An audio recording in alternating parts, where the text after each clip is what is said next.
Let's call this meeting to order. It's our September 8th workshop.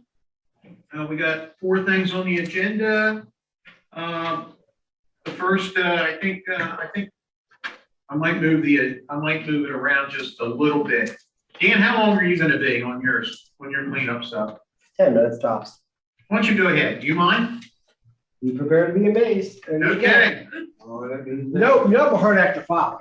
I know that. I want to bring Dan up first. Dan's going to tell us a little bit about the flood event cleanup update. Okay. Good afternoon, Mayor and Commissioners. I got a handout you can read along, when it comes to the cleanup itself. Before I talk about the storm, I'd like to talk about the preparations that the DPW department did before the activities, which were last Monday, Tuesday, Wednesday. What my staff did is we actually collected 5 days of yard waste in 2 days, which means I had everybody. It was on the ground. We took it off. Then we did on Monday, Tuesday. Wednesday, we still have like 15, 20 piles of grass, which I find ironic, but I guess they want to cut the grass before the rain hits. So we did that. We also cleaned the catch basins, which were notoriously clogged during the major flooding events. Another thing that we did is we actually helped place barricades on Howard Street and Delaware Avenue in the event that road push is required for Elkton Police Department and also the flood. And they were happy to meet it. We'll get to that in a minute. So there you go. So that was all the prep work we did on Monday through Wednesday. And the second sheet, we talk about the storm itself. Okay. Before I get to the storm, there are a couple things just to, what I've learned here in my time is we went through the 2 factors that cause this flooding. First factor is we got tides. And then we got the water discharge that comes from Pennsylvania. For the tides, the low tide, we check out the old Frenchtown Wharf tide. That's what we use. We had a low tide on the 1st, Wednesday the 1st, 11:32 p.m. So if you look around and you saw the flooding, which started taking place, it was at the bottom of Delaware Avenue, it was at the bottom of the bridge, it was at the bottom of the parking lot at Howard Street, we were probably close to the forest. Then high tide kicked in, and that's what brought everything up to the next level. High tide picked up at 7:04 the following morning, and that's what made all the water go extremely high. It's something all the time. So we got those are the tidal things. The second thing I want to talk about briefly is water flow. And the water flow is, if you go to the 3rd sheet of what I gave you, we use something called, Lewis told me this years ago. The USGS has a device in the Big Elk Creek. And what we do is we look at the water discharge. Anything that's above your top level right here, anything that's above 800 cubic feet per second, you've got a lot of water coming down there. When it's 800, that means it's coming to Delaware Avenue. You got maybe like a 20-minute heads up, and it's coming that way. So if you take a look at this graph itself, you notice the first day on the event, you had like a blip and it went back down. This first blip actually mirrors what you had at the conditions of the Delaware Avenue itself, because this is where it flooded just because of the earlier warm front that blew through. It started flooding and then it closed back up. But the State Highway agreed to leave the road shut because we knew the second part was coming. So it goes back to the blip. And then almost you get a vertical line. So instead of going from 800 cubic feet per minute, you actually maximize out of say like 14,000 cubic feet per second. And go back to the second sheet, only you have like 5.5 feet of height out there.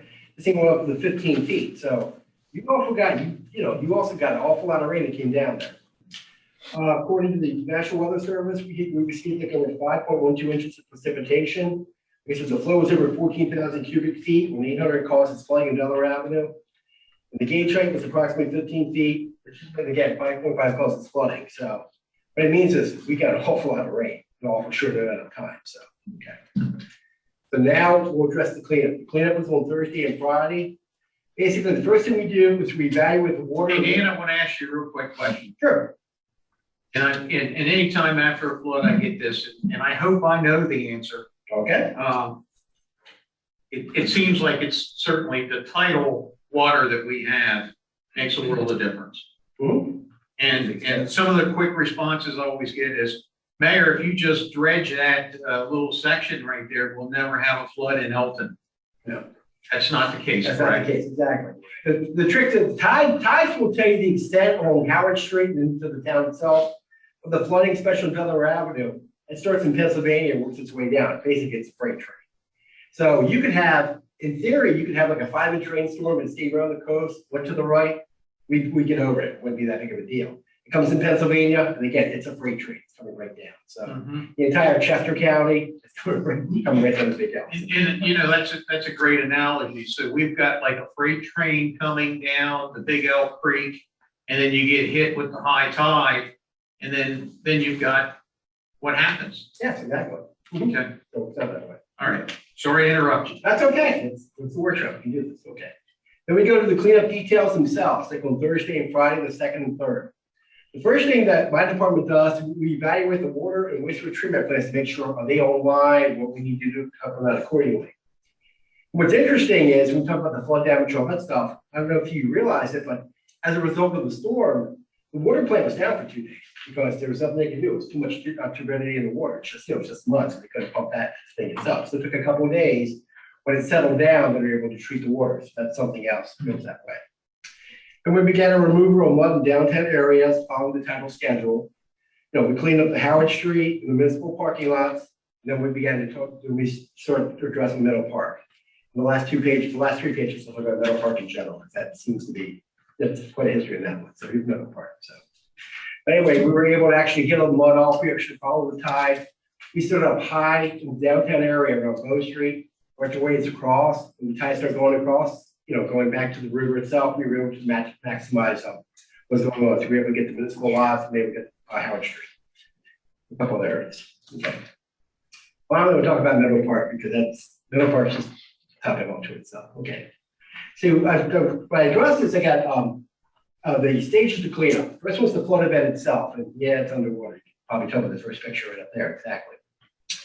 Initially, we closed the park right away. Steve's still around and allows us to close it off. And we call the initial drying. Basically, it's just the muck and mud. We just need to push it off the road. And the stuff over there, the second picture, there's no form, there's no substance to the stuff. It's almost like a river bottom. That's what it goes down to. So that itself took about 4 or 5 days just to dry so we can push it to the side. So that makes it very difficult to deal with. The other thing about the park itself, the park is, the entire track is 9/10 of a mile. So what you see in the front of the park may not necessarily be what's in the back of the park. So that makes it a bit challenging. This stuff is in the back of the park. This particular storm, the front wasn't that bad, but the back had like 6-7 inches of mud we had to push off yesterday. So that's the location of the mud right there. So get that. So after we push the stuff off and hope we get dry weather, you know, where it's in the weather, then we get the removal of the material, which is what I call, it's actually called the dust bowl. So everything else which is dry enough, we can probably haul away in trucks, but some of the stuff which is left over, also is a big old dust thing. You can see what's going on in that particular area. After we're done removing the material itself, we wash the dust or silt off the road either by rainstorm or other means if something possible. And at that point, I can open it up to walkers because as long as you park across the street, that's fine. But that's when they actually do the road, but that is as dusty itself. Okay. Then the next part is after the road's been addressed, we start addressing the parking lots, the parking areas. There's a picture of how much mud's on top of the parking area. Okay. After we take the mud out of the parking areas, put the GASB back in there, and then we can open it back up to the public, which is not to organized activity. So at this point, hopefully a week or two, it depends how much longer stuff dries out, that's when we're going to have the park open to everybody. So, but that's the organized activities. Coming in a second. The last page in my handout is we'll talk about field assessments. For the organized activities, the trouble we have with the football and the soccer and all that stuff itself is we got to make sure the field's dry. So we hold them up as long as we got to make sure the field's dry. That's issue number 1. Issue number 2, they have a tendency to park wherever they want to park. So again, we have to make sure the park's dry. So if not, they'll have ruts all over the place, like chewing up the field. So this particular situation, we make sure the park is dry. We do the field assessment and replace, and then after that part's done, we can release it to the organized things. And the last part that we do is we actually look at the playground surface because that's full of mud. It's like one cake thing. We have to rip it out, replace the surface of that particular cell. Right. We also estimate like so far about 20 truckloads of material might need to be removed from the parking lot. We got 5 or 6. That's all we haul so far. We'll get back up there when it dries out a little more. We'll still take the materials. And finally, the 2 pictures we have up here to give you the extent of the storm could do. I just wanted to see what's what. The first one is the box for the new light systems we have at Meadow Park. The water itself actually got to the bottom of the box, but didn't affect the lighting because everything was up high. So we did check that out, so that's good. So we got pretty lucky on that one. If it went a little bit higher, different story, but then we probably had like a foot, 2 foot, at least a couple feet up from there, but there was water in the box, but we got lucky because everything stayed up high. The second shot, which is really hard to see, but it's this little green tire right there. It's that little green tire. That's the tire that Elkton football uses. It's one of those tractor trailer tires that like to flip over all the time. That particular tire weighs about like 300 pounds or so. It was actually located by the backstop. This one actually wound up a half mile away and got to the other end of the park. So that shows you an idea of the force. You're picking up a 300 tire like it's nothing. And the last thing I just want to talk about just in general is the floating dock. That's another thing we talked about. We had the floating dock in Marina Park. That thing, there was so much water, the thing snapped. The thing snapped and kind of disappeared. But we got fortunate where we actually found the floating dock. It's at Locust Point, which is probably about 3 miles away. We found it and secured it up there. So when the weather comes down, we'll bring it back up. So that gives you an idea. But this particular storm was quite a lot. Just about, they did DPW did a good job cleaning up all the necessary stuff to get the businesses back. And I think all in all, that's what's going on. Any questions? Anything I can answer? Oh, yeah. Dan, I want to let you know that I know the business community was very pleased with the efforts that your team put together to help them during this time of need. And it was a time of need. These things are overwhelming for people, and any way that we can help our community, this is a way that we can get back. One question for you. Yeah, go ahead, Rob. I didn't mean to interrupt. No, you're fine. Didn't want to get away. I was giving this great speech. You and I had talked about, Speech is nice. you and I had talked about the possibility of Public Works bringing a dumpster to the back area for the businesses. Is that something that we're going to do?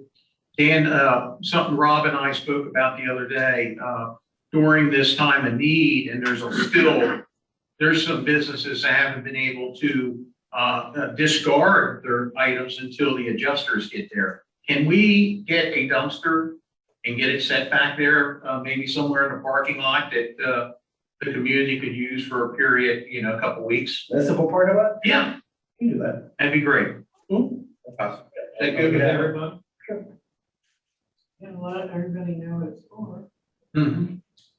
I'll take care of that person. I knew you.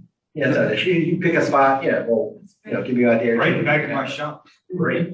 Back up to my garage. They'll door. monitor. There you go. too. Actually, Actually, it's a good idea. Yeah. That's nobody a good knows. idea. I have to tell you, I would love to see a municipal trash can of that size where we could get the folks on Main Street to walk their trash back and put in there. But of course, I know it'd have to be lit and there'd have to be a camera on it, because I think at some point we'd start finding a lot of seafood shells and things and everything in it. But from people from all over. But I think it would be important that if there's a way that we could ever work that out, it'd be great. It would clean up Main Street in here. Gene, you had something? No, the only thing I can tell you is, the only word that comes to my mind is smooth. I watched everything happen before, I watched the cleanup, and everything just went very smoothly, and That's because my guys are very good, my staff, They they're very are. good at what they do. You set up, they know exactly, everything happens, it's like, okay, they just roll with it. yeah, unfortunately, it's happened so many times, Yes. they are prepared. They're gonna floods, get yourself a major water leak, exactly what's going on. We talked about the sewer leak last time we took care of that. They're very good at controlling it, so very fortunate. Thank you. Thank you, David. Thanks, Dan. I have a question. I didn't get Yes. a chance to Oh, go ahead, ask. Charles. Think about loud. Yes, sir. Over the years, the baseball diamond has flooded a number of years, even during my lifetime, against Earl, Rod, since he's been in, and others. And it's flooded again. In all likelihood, going forward, what would be the significance of that property if the baseball ever left that location? Because certainly it cannot endure what it has, even going forward. And what would happen to that property? Because it still floods there. I'm not sure, to be honest. So you don't have a forecast in the future. No. And even though that's not our property, but still it affects the town. I might have one next month, What's that? ideas. Okay, the next month, That'll help you. this is what she Is has. she coming in? Next month. Perfect. Okay, We have someone coming in talking a little bit about flood control projects and, you know, we've all, I know three of us just went through a study. with the berms. Yeah, and we went through it and, there's so many things about floodways and floodplains and, I've always, quite frankly, I felt that, if there was a way that you could remove structures out of your floodway, it would make it so much better. And I think that that's something that we could take a look at down the road. And we'll see what the study, what. It could be the start of learning, you know, options. I don't know. We also have that report from Frederick that everybody got. Yeah. That they sent us. That's worth taking a look at too. I'm looking forward to it. Thank you. Very good. Okay, Southfield's water tower design and build, KCI Technologies, come on down. Dan, introduce yourself to the group. Yes, thank you. For those who don't recognize me, I'm Dan String. I'm a senior project manager and the practice leader for our KCI water and wastewater group here that's been working with the town for some time. And Leachy Lee is here as well. She is one of our senior project managers as well that's been working throughout this whole process. So we are here to talk about a couple of different things, but the first one certainly is the water tower. I think everyone's familiar with the Southfield project and that there's a need for water storage and then also a well and a well house associated with that property and to be able to serve that region. That we are actively moving forward with design on that. We've been coordinating with the development team and their engineers to understand, you know, when do they need water and what do we need to do to make sure that we get that water to them on time. We've been working with Dan and his staff, and of course, there's George and everybody in the town hall here. So there's a lot of activity there that's going on, and we're moving at a very quick pace to accommodate those schedules that we have out there. And we are moving currently in a traditional design, bid, build mode, which is what, you know, 90% of infrastructure projects go, where we do the design, we put it out to bid, and then we get a contractor on board and we build it. So that has certain timeframes associated with it, regardless of what's going on. But in addition, we phased the project with the idea of looking at the actual technical needs. So the most important, or first need that we understand to serve that region and the development is there's a need for water capacity, meaning we need to get more water there. We need a well and a well house. And so that was prioritized into our design and construction schedule and sort of isolated out. And currently the water tower is kind of a secondary need. It's something that definitely needs to happen, but it's not needed in the early phases of the development from a storage or fire standpoint. It's really kind of something that just needs to get done at some point. But the water tower has different construction requirements, right? We have to physically be able to construct it. And we've identified a relatively small site kind of in the corner of the property where all of this material would go. So in all the discussions, we've been working through the schedule, and a question came to us that said, you know, hey, is there any way that we can move faster on the water tower? Because in an ideal world, we would build the well and the well house, and then we would build the water tower after that. And in an ideal world, we would look to get a temporary easement on the adjacent property to facilitate that construction, make it easier, keep the costs to a minimum. There's a question about whether that timeline works out there. That's in the area that there should be some athletic fields built at certain times. And so a question came up, hey, could we accelerate that so that we wouldn't have to encroach on that adjacent property? And so that's the question that came to us. And so in the meantime, Leachy's been working with a lot of different entities and trying to gather information to inform you all of what possibilities there are. And the idea that came up was a design build. So just want to quickly mention, we also have Dan Knight here with us with Chicago Bridge, and they are one of the main suppliers of water towers. They build them all over the place, and we work with them on several projects. So they're not on our team. They have no contractual relationship to us or the town at this point or anybody. But he's a phenomenal resource and was able to share a lot of information about if we were to try and go design build, is that possible? What would that change about the schedule? So in front of you, you have a couple of different things about the design build process, but I wanted to start with the upfront question, which is, oh, and I should mention, Ryan Flickinger, who you guys are used to seeing, is connected in here, but he's having some challenges with the audio. He sent me a message. So if we need to get him to speak in, we can as well, but he was just struggling with that a little bit. I want to let you know he's back there. The upfront question is design build a practical approach for the town to proceed with this? The idea of the design build, what's different about that is that you don't have to do the full design and then go bid and then start constructing. The idea is that you can do certain things all together. You get either a contractor or a supplier like CBI on board early. They can start buying materials early. They can start fabricating off-site, bring them to the site and construct a little bit faster. But there's a lot of pieces that have to go into that. The biggest challenge that I would see with this, or the biggest question that has to do with how the funding is arranged for this. For a design build, you still have to put a certain amount of money out and get a contract with that vendor. And most public procurement processes require a competitive bidding process of some sort. Design build is gaining momentum in our industry, both in the water and wastewater side, as an acceptable method. KCI just finished up as a design build entity with the port deposit wastewater treatment plant. That was competitively bid. It got state funding. It was all public procurement that went on with it. But what that means is you still have to put out some sort of set of documents to competitively get those design build teams in. Certainly very possible to do. But you still have to go through some of those processes.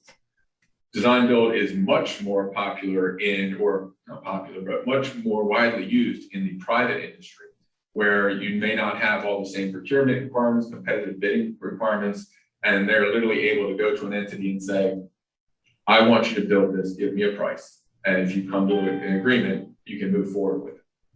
So two very distinct, different processes there. So the first question, and we have a lot of detail in here about what this could mean as far as timeline, schedule, budget, all those kind of things in this document. But the first thing that we wanted to share with you is, that part of it. Is it feasible for the city or for the town to be able to entertain a design build process? And if so, what would be the procurement that would have to go into it?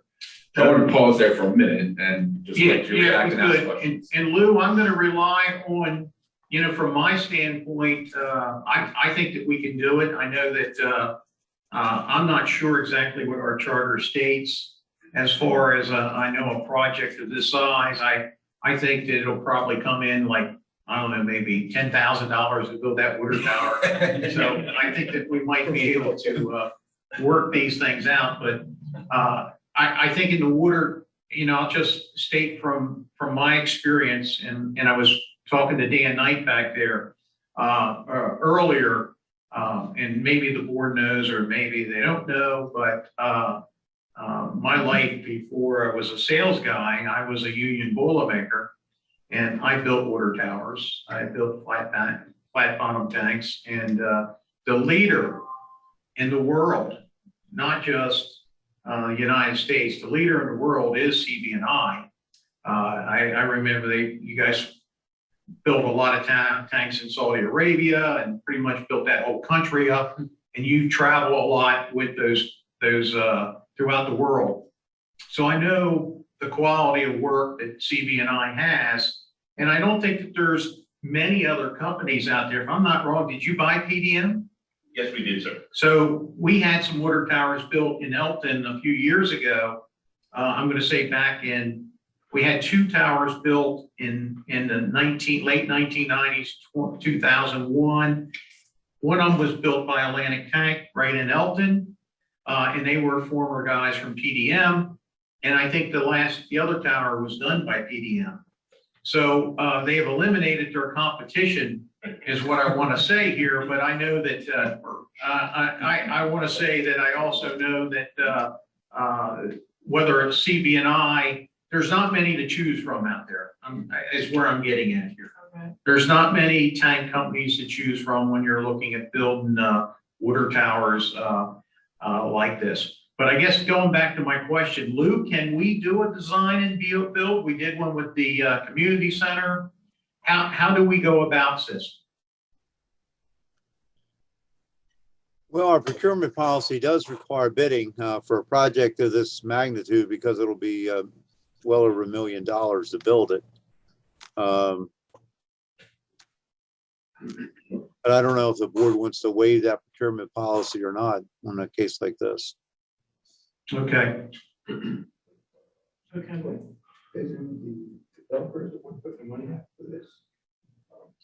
You know, that's a very good point. So Lou, the developers are paying for the water tower, is that correct?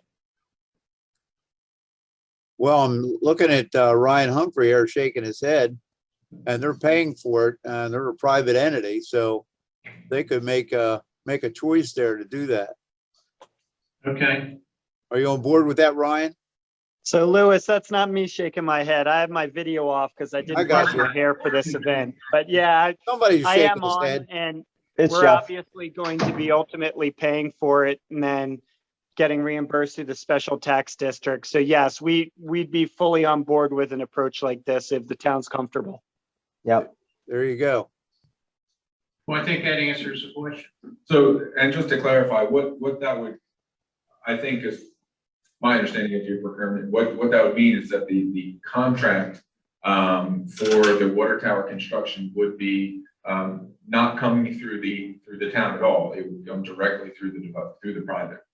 Now, we are still moving forward with the design, and there's a lot of ways we would still provide all the requirements and the technical leads, but the actual leads, the town would no longer be a party to that contract. You would still be able to provide third-party oversight, things like that through our services, things like that. But it would be a direct contract. The money would be, I'm looking back at, people nodding at me here. The ones that are paying for it. Yeah, and that would be a direct cost through the private. Okay, so it sounds like that's a possibility. So that's kind of the first hurdle here. I also wanted to just share before we get into more details that we still believe that that we're meeting the schedule that we've been told, and we've also talked a little bit more in detail. It's not ideal for us to, I know that some of the issue has to do with the temporary easement and the timing of the ball field. It is not ideal for Dan or anyone else to build a tower without that, but it is feasible. So I just want to be honest about that. The way we recommend doing it is house, and then temporary easement for the tower later. But we could potentially make it feasible. It just might be a little more costly in the field to do that. So just full disclosure on that is still a possibility. So we feel very strongly that either one of these paths can achieve your goals. I'm just kind of, since you're here, I'm pointing in this direction. The developer's goals. I think we can make it in either one of these paths. I think there are advantages to go and design build where it could get a little bit faster, and it gets you some price surety earlier for anybody that's following the market. Steel prices have gone up, I don't know, about 250% since 85%. That's been since December of last year, something like that. So a huge increase there. So there are some advantages there. As far as the timeline goes, I also want to just mention a few details. I won't bother you with all of this, but the real acceleration that happens with the tower is the ability to get it constructed, meaning up in the air in the right time frame. CBI has certain openings in their schedule that they can do it if moved quickly. The operation of the tower will probably not change whether we do design bid build or design build, because the last step of the tower is highly dependent on weather for the painting or coatings. And no matter when you put it up, you still have to have the right weather to do that. So I think the end game of the tower probably won't change in the grand scheme of things. It just might be that that tower could go up and get out of the way a little bit quicker, and then it's going to be there, not painted for a while. So there's some advantages in there. We could go through a lot of more details in here, but it might be more fruitful to open to questions from any side about the differences or how we would go about doing it. Dan, maybe you want to chime in here along the way. Well, personally, I think design build's a better way to go. The reason why is because you can lock in the material. You're in the same boat as me, like everything else under mankind. It's like, get your car first, you can get it. So you can convince, and probably, it's beneficial that way. The other advantage with design build is you can almost build, you can bid like on 60% document versus 90% document. That changes everything. Back when I used to work construction, it's the same idea. We call it GMP, where a perfect example, you see a sink put in the middle of the hallway. Even though if you got a sink, you know you're responsible for hot water, cold water, drainage, all that stuff. You know that automatically. Same idea for the pipe itself. In other words, for the water tower itself, you have to spell out every component. They know, oh, you need this and this. And when you price it, even though it's not shown, they kind of know what's involved. So, yeah, it's probably better to go that way. So we've done it once or twice. So I think if we could get maybe KCI with Southfields, and if Southfields decides to move forward with CB&I, or however they want to move forward with it, then we'll have Lewis there also, and we'll just work all the details out. They're Right. paying, And right? can I address the group from the Southfields? We, KCI, I forgot who's on the phone right now, as far as like kind of strategizing on schedules and efficiencies and things that may need to get done. Please, work with us. We need that easement. You need that easement. We know we're already talking the sidelines. So we are 100% committed to jumping on all these issues that you raised and solving them so that we could deliver the water tower earlier. We want it as soon as possible. We know the well house is potentially going to be delivered towards the end of 2022, late fall, early winter. That's critical for our fire flow for the Burkentine site. If the water tower can go up around the same time for constructability to help with budget and price, just let us know what you need from us from easement standpoint, permitting, all those things. Lean on us heavily, please. Fantastic. Now, just to clarify one thing you said earlier, Dan, if let's start talking about the housing that's going to probably come in front of our planning board, let's say in November, December, they get all their approvals, they're ready to break ground in spring, February, March. You're telling me that we have enough water, pressure, and delivery at this point, even without that tower? At this point, I mean, I don't think they'll have them houses ready until fall, let's say.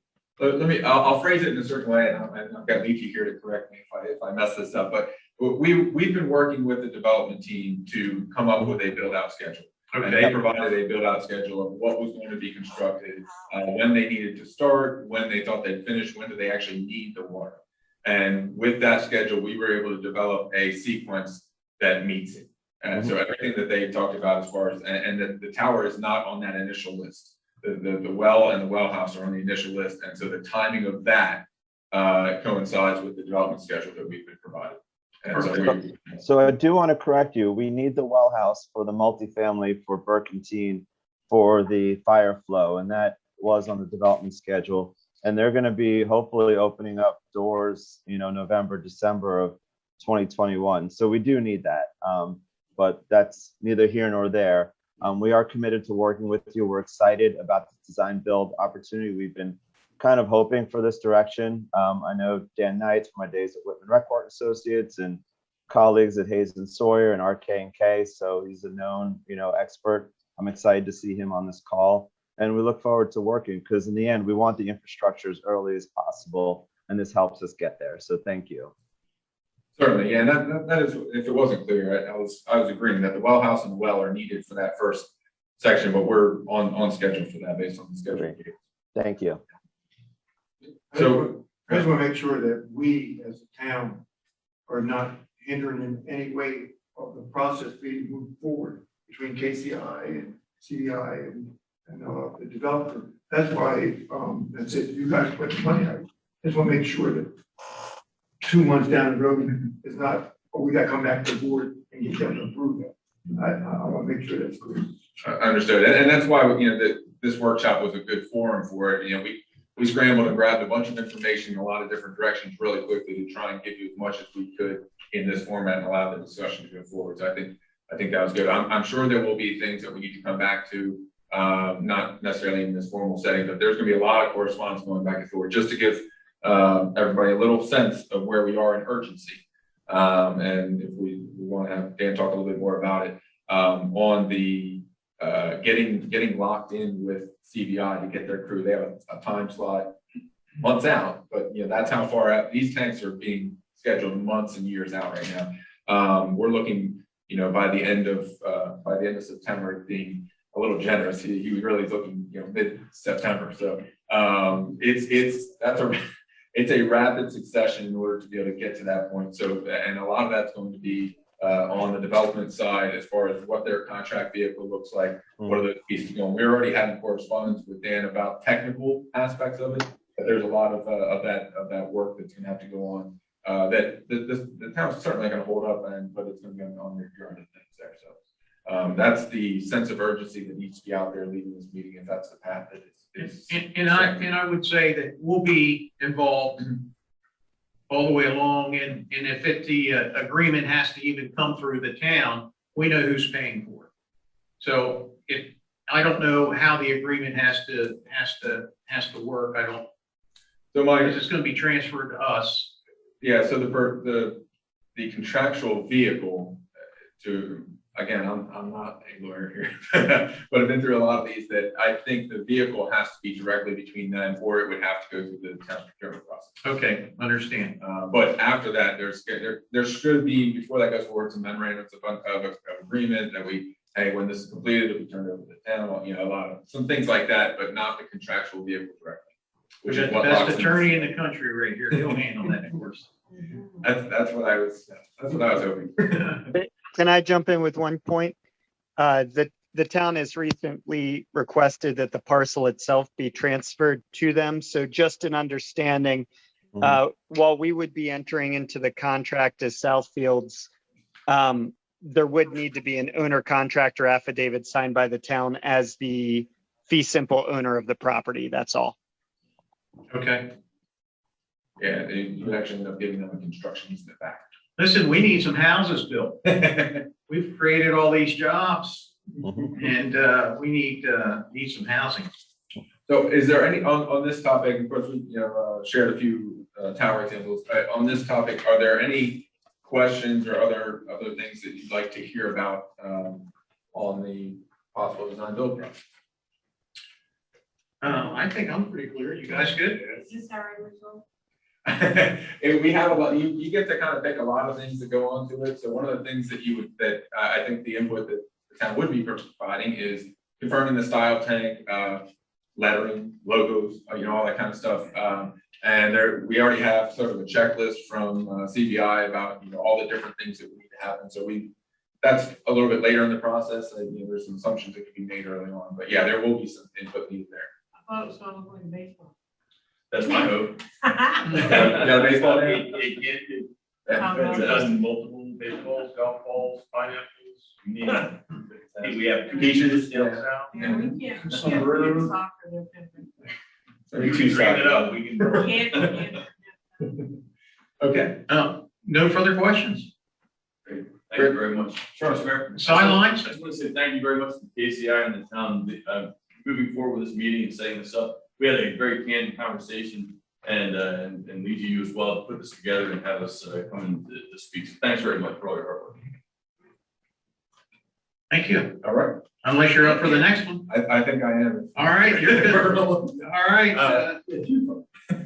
Yeah, so, Okay, the next item on the agenda, we're going to talk about the American Rescue Plan Act, the ARPA funding. And I think what we've done is we've kind of designated some needs of our infrastructure. I think is what we did. Dan hosted a meeting, put together some things that we believe that we need to get operational. And Dan, I'm going to give it to this Dan. Tell us what we got here. It's a multi-day meeting. yeah, we're We're gonna got three Dans in a room.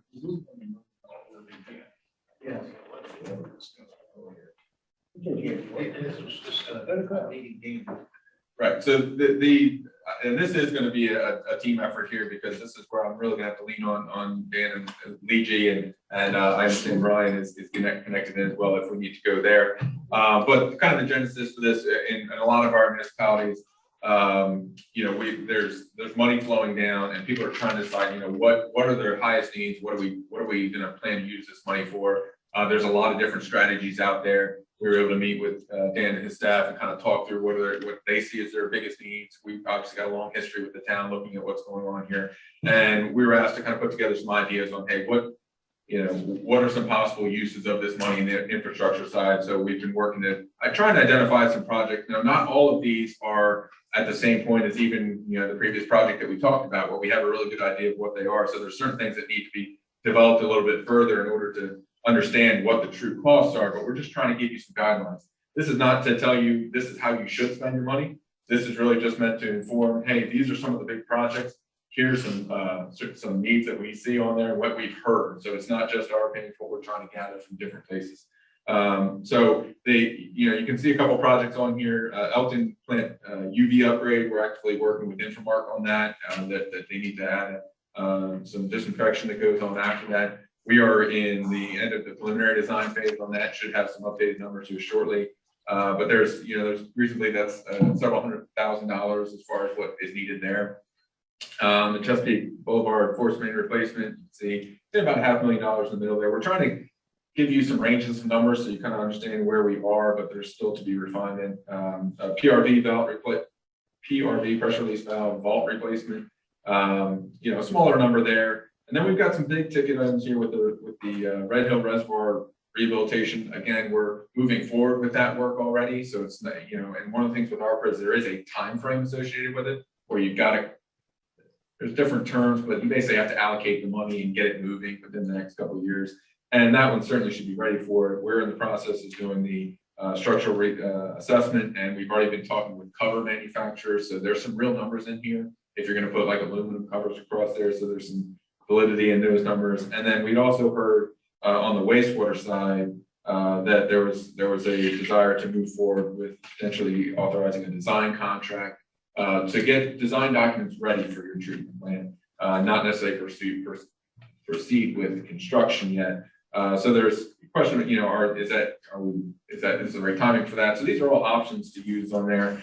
And then the second page that you see in this handout, before I stop talking, are just some other projects that we've heard of that are still even further off the path that, when you look at the total amount in that you expect to get for the town is 13 million. You got about half of that already, and you get half this year and they deposit the other half. Looking forward towards, what are the next line in projects, because you really need to get them moving in order to have them ready to go. So we listed a few other ones that we've discussed in meetings along the way. Route 213, the Raceway stream bed restoration, some rehabilitation of the parallel water mains, and the water valve replacement project. So those are all things that have come up, and certainly all of these would qualify for ARPA funds. There are more funds we expect to come down through the infrastructure bill that will supplement the SRF programs that are already in place and USDA programs that are already in place. So there's going to be other funding opportunities, and we're just trying to help to make sure that you're in the best position possible to move forward. And then it'll be up to you how you proceed. So I'm gonna start to Dan first and see what I screwed up. No, basically the reason we had this conversation, when we started dialogue, when the ARPA funding was coming down, I reached out to KCI because they're familiar with Delaware towns, the Rising Sun, to see what's out there. They also are familiar with our infrastructure needs. So again, we started having the dialogue. Based on the dialogue, we kind of created this list of this is what's out there, to see what's out there. We can prioritize and see what, when deadlines come up, when it makes more shovel ready, these are the things we're going through. We'll meet like at least once or, a couple times a quarter, so like see what's what, and then we can progress that with going that way. But the key is, you've got the check, but then we have, there's mechanisms in place to have dialogues and figure out what makes the most sense to spend. So that's what we talk as a team, between the DPW, between KCI, and I got, Lewis is part of it, the mayor, the board of commissioners, so I'll tell you what's what, but that's kind of what we want to get out here. Like there is a plan, and this is just the beginning, the infancy stages of the plan itself of the project. And then when things pop up, we see it's going that way. So that's kind of the thing. I mean, for us, the first shovel ready you'll probably see is probably the second one right there, the Chesapeake Boulevard force main, because that's tied in with the Clean Medical Facility, because we know exactly what they need, exactly what the future brings out to be. So that's something we can lock down to it. As part of the infrastructure, we could provide that. That's a great example. That's what we can nail up there. The other one, which I'm very interested in, obviously, is the reservoir, because that needs a little work on that one. But again, that's something else we can lock into it. There's definitely fixed costs. We're familiar with everything else, and from there we progress out. But again, let's make it bigger, make it smaller, we'll see what's going on, see what makes the most sense. When the second part comes in, we'll look at it. When the infrastructure plan comes in, again, we'll look at it again, what's involved with it. And that's why we do as a collaborative team effort to figure out what gets the most bang for the buck. And that's what we're doing with DPW stand for. We're going to KCI. Thank you, Dan. We were very fortunate on paper. We're going to receive about $15,400,000. And I think we received, I got Steve Repo, I think 7.6 million is what we actually received. And we know that we can use it for water, sewer, any infrastructure and or broadband. There's some clarifications on whether we can use it for to help out nonprofits, to help people with their losses. We're not sure if we can use it for our own losses and like for general fund items and future losses. But as this Dan stated, the money has to be somewhat allocated in a period of time because you have to use it within a certain window. And if you don't use it, they're going to probably ask us to send it back. I would assume that's what they're going to do. There is going to be an auditing process. Now, everything that I've heard, it could be 10 to 15 years before they audit everybody. And just wanted to make that little note out there also. But quite frankly, if we all had pet projects that we wanted to be involved in, I think we need to do it as a team for sure. But we could take $5 million for our pet projects, and we still got $10 million for other projects. And it's amazing the amount of dollars that are available to us right now. But I appreciate these numbers because there is some items on here we definitely need to move forward with. The Chesapeake Force Main, just to let the board know, if we don't do that, that's going to really affect the new clean medical facility that's going in, as well as them possibly building on the other 30 or 40 acres there, their expansion. So for the 600,000 idea of doing that, that's a small investment for what we're going to get out of that in the long term. We definitely know we need to do something at Red Hill Reservoir. Our covers, if you've been up at the reservoir, I think the last time we did them was in the early to mid 90s. We did them. And I know us three were on the board back then, and we had them lined and we put the new covers on. So it's been 25 years since we did any work there, but it's in need of new covers, and I think there's some cracks in the liners. So there's some work that needs to be done up there. The wastewater treatment plant, the $1.5 million for design, I had Lewis reach out to the group that built our wastewater treatment plant.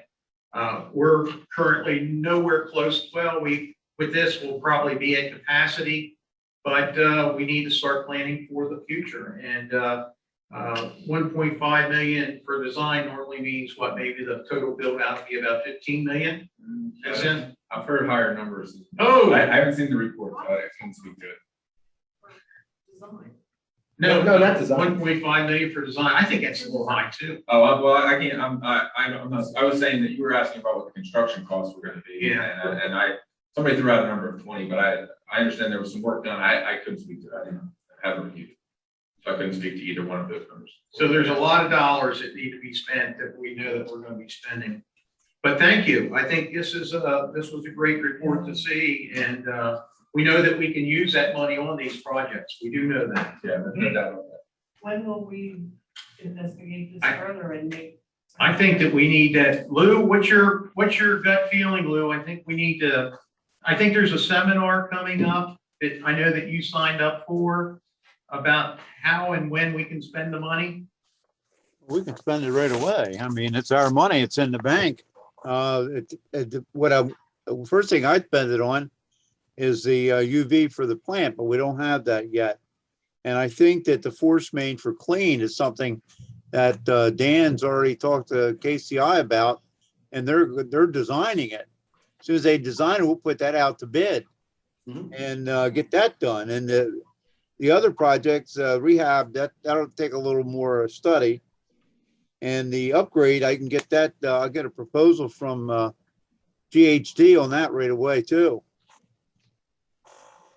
Good. So we're not gonna be waiting around a long time. Well, it's all good news. Well, thank you, Dan.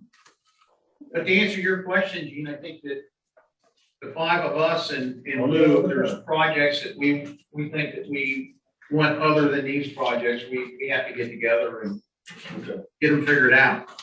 But I'm not sure exactly how, there's no set answer on how you can spend this. Really?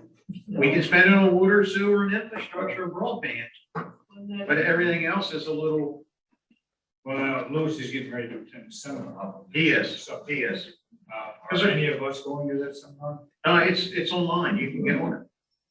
I think, Michelle's getting onto it also, and I think you're gonna send it over to her. Yeah, I sent, Will we get a printout of the, yeah, I received it from MML the other day, I think it's from MML, and I sent it to, Michelle and Louis. Yes, it's in German, I'll use it. Perfect. Is this You want- really going to be permanent? Ready? Yeah, but they've started now, but really, they've started, Clean has started demolition. So should we be moving on that very quickly? Yeah, I think that's what Lou was Yeah. saying. We're doing the design work now and they get it out on bid. For my understanding, for Clean, we initially had the infrastructure in for their first phase. As they expand out, this will cover, when they get bigger, exactly, that's the whole idea. But we do have infrastructure in for them. So initially, yeah, they can hit the ground running, but we'll put the second one in, and as they expand out, we're ready to go. So, And that'll take care of growth for the whole area. with respect to Clean, yes, with respect to Clean. The whole boulevard. It'll take a bunch, I just don't know where else it's developing, so. You know, Depends. I mean, I think last time we talked with Stan, they have like 3 phases planned out, and Yes. our later phase will related to what they had from the first 2 phases.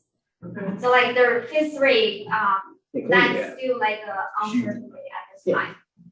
So, I think their phasing plan is such that, to get moving initially, this small makes sense. If you tried to do what they have in their grand plan and put that in right now, that may not be as cost effective in the other approach. They have a pretty big, aggressive master plan that they were thinking about the end. So I think we did consider that and thought about the long-term growth, but this intermediate step is probably appropriate for their phase. But we can get you some more detail on that. Right, we're kind of doing the phase out planning for the sewer upgrades to accommodate their phased out development. Yeah. And this is for the phase 1. And we are actively moving on that project. Okay, but I guess my question is there more land out there that will be developed that will require even more? Are we preparing for that? Or is there nothing else out there? I'm not sure. I'm not sure what else is out there, but I mean, the infrastructure putting for Clean, it's big. So in other words, if you have like traditional thing, should not be too much of a hassle trying to get. Exactly. I mean, it's The infrastructure is there. and I might be able to help answer that. I know that on Conica Drive, I think there's 1, maybe 2 big lots available. And then if you go past Estes, they're actually looking at possibly acquiring the land behind them, but it would not need any, We got that covered. yeah, it wouldn't need any water or sewer of any means. Right. So I think we're in pretty good shape with this phase 1, unless a water company comes into town or something. That changes everything. That changes everything. And that's not in the playbook. Okay. All right, next up, we've got, thank you guys so much. Next up, we have the Parks and Rec program overview. I know Mary's on, she's busy Mary was actually here and she dropped off a Parks and Rec program for everybody. And I wanted to mention that I met with Mary last week for just a little quick window. And she is putting together some programs. And if you get an opportunity to look through the book, and one thing that I was, quite frankly, myself, I was happy about was this open Tuesday night for volleyball. We might make it into pickleball and try to get some of these folks that are playing on the tennis courts to come in on Tuesday nights. But there's a lot in this book, this new program book. I guess, Mary, you want to kind of give us an overview of what you're doing? And then I know I've got some questions. I know the whole board does. Or I got some comments anyhow. So we are offering programs Monday through Saturdays. We have a lot of stuff that's free. We have some low cost, like 1-day classes. We have stuff for, toddlers up through seniors.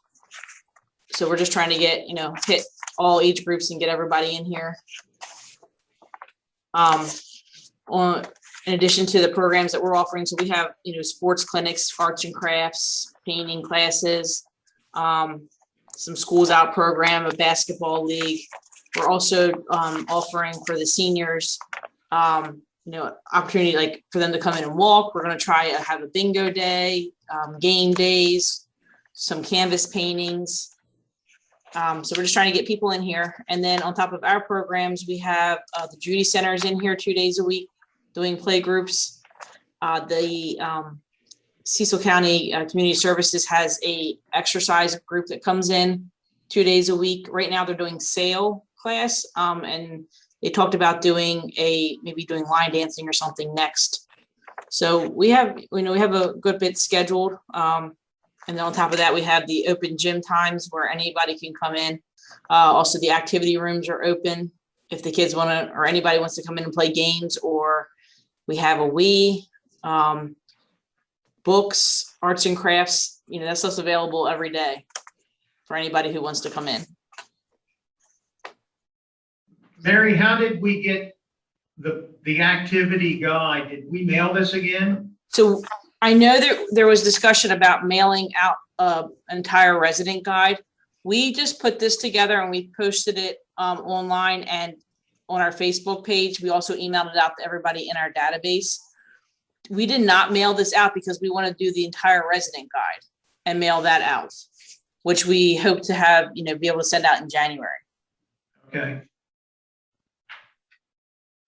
But we need some feedback on that because we didn't get a lot of feedback and we didn't feel comfortable sending it out this fall when we didn't have a lot of feedback on it. What do you mean?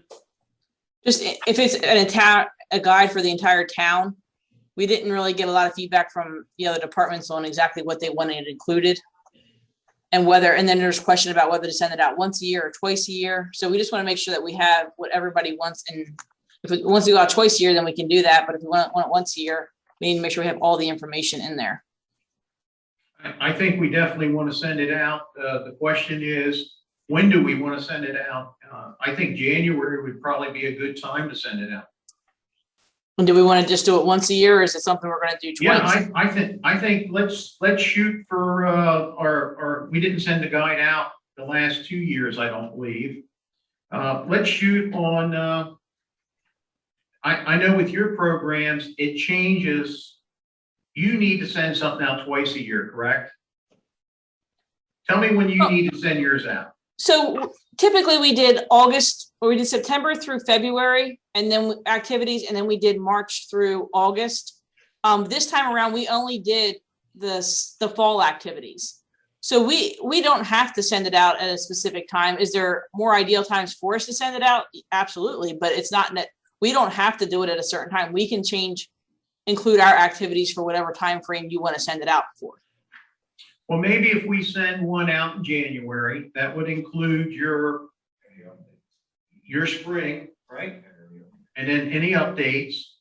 And then we could even look at maybe doing another Parks and Rec one for the fall. Okay.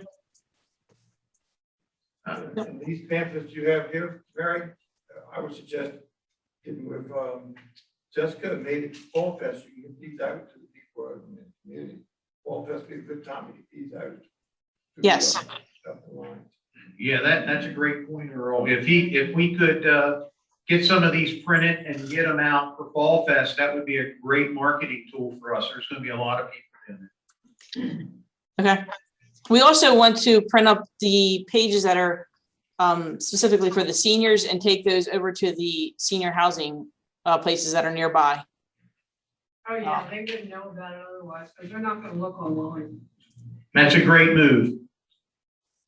And as Gene said, if you couldn't hear, they're not looking online, so they would probably need it on paper for them to review. So that would be great to be able to get it to our senior centers.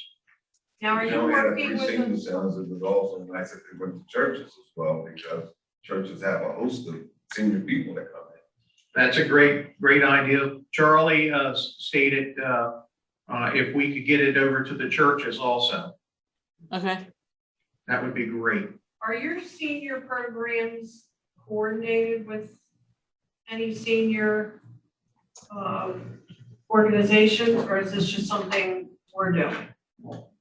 The stuff that we're doing, but I talked to the person that does the exercise class here that's with the county, does the community services. I talked to her about what we were doing and kind of got her input on programs and activities. And then also to make sure that we weren't conflicting with the schedule that they already have in place. Oh, okay, good. All right, as long as they're aware of what you're doing here. Yep. I would imagine they could even bus their clients over, for stuff like this. Or, I don't know. Can you hear Gene okay? Yes. Okay. Okay, I'm sorry. Okay, I leaning wasn't back. sure. That's why I was repeating it. Yeah. Hey, Mary, have you talked to Mrs. Murphy? She has that walking program down at the Parks and Rec. Down at the Meadow Park. Is she one of the moms walking club? I'm just asking for. You talking about Sheila Murphy? Yeah, Miss Murphy. She's involved in a whole lot of. Is she part of this mom's walking club? I have not spoken with her. If I was you, I would reach out to her because they're the ones that walk down at Meadow Park. And Okay. great, and invite for them to come in and walk. And actually it would, they say they got quite a few people and that would be a wonderful thing. Of course, we don't open up at, No, they do. but it wouldn't matter if it's real early because it's a nice air conditioned facility to walk around in. Well, what about our grounds? Weren't we going to pursue a walking track or no? On our grounds? Was I dreaming then? Which, The part at the Outside. neighborhood community center, like a walking path. that would be a great idea if we could do a walking path around the facility. We never talked, I don't think we ever talked about it, did we? No. We have a walking track around, like there's a track around the gym. Yeah, no, I was talking outdoors. Is there any feasible? Maybe take a look and see if there is a way that we could put a walking path around the parking lot and gonna be around your new playground equipment when you get that grant. And all the way around the backside. It's gonna be difficult. She could look into that. What if It's kind of right now. Yeah. Try and see. we'd have to include the county, wouldn't Probably so. we? Okay, I'm sorry. I don't know where I picked that up from. One of the things that I think we need to give Mary a little bit of direction on is the hours of the facility. And I mentioned, I want to say if the checkbook was open and you needed more bodies, now, of course, is the time to ask for support staff if you need it. And the comment that I had earlier was that, we have, if a business was open from 8 o'clock to 2 o'clock, and they didn't know what they were missing out from 6 a.m. to 8 a.m., or if they didn't know what they were missing out from 2 to 6. I think I guess where I'm getting at in a crazy way here is I'd like to see us maybe try to have the community center open from, let's say, 8 a.m. till 9 at night. even on Saturdays.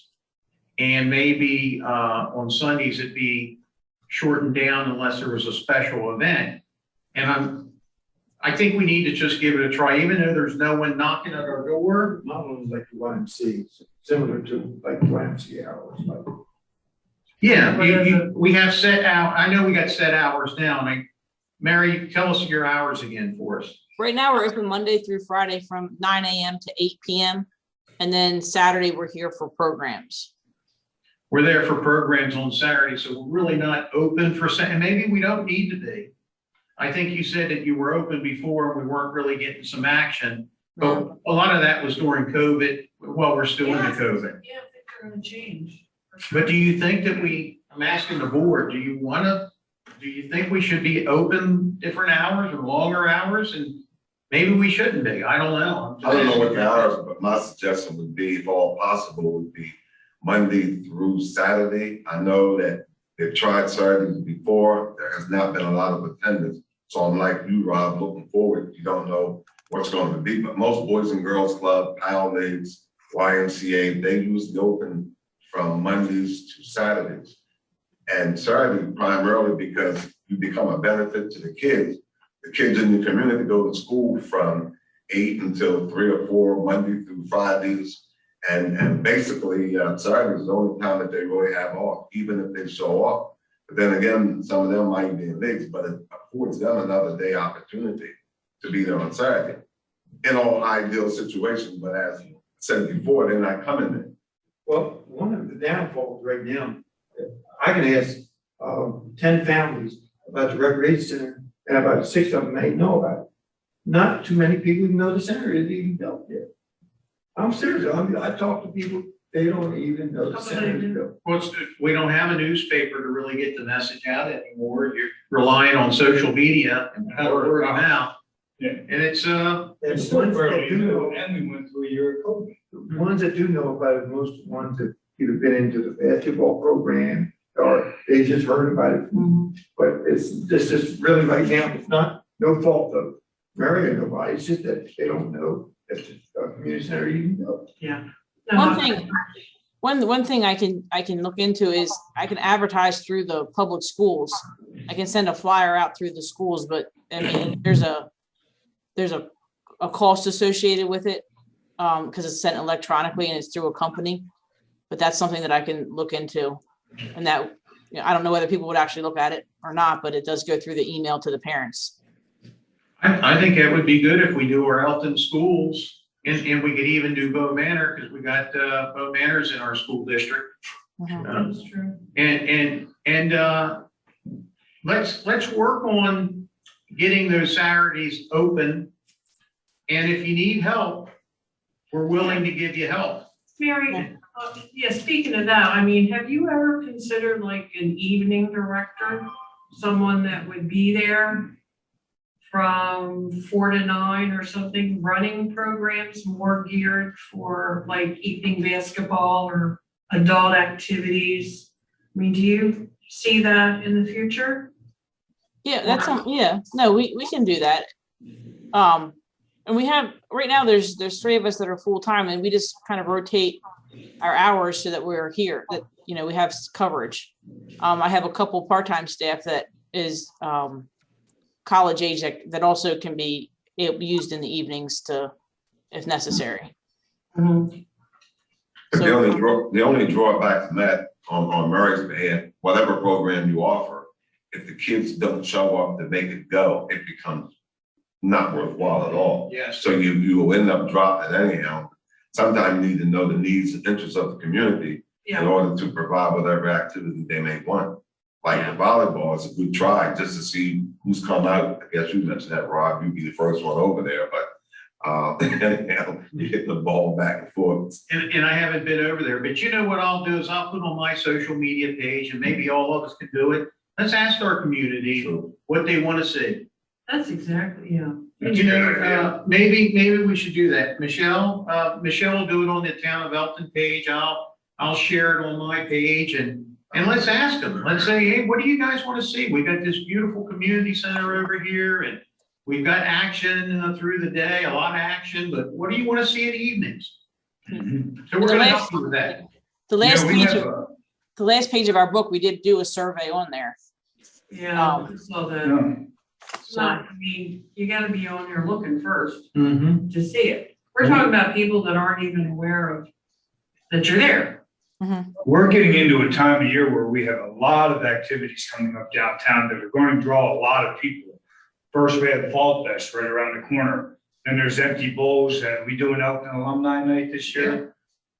This is bringing in thousands of people. Then the Christmas activities that we have and the cookie throwdown. There's a lot of things where we could circulate this information. We need piles of it. Okay. We will get it. A lot of businesses, but I know I would make sure personally that I go up and down the street, and make sure everybody has it. If you just give them to me, I'll take the ball from there. Okay. Okay, I think, and listen, I wanted to touch on one other thing. I was talking to Mary a little while ago, and we were talking about custodian services.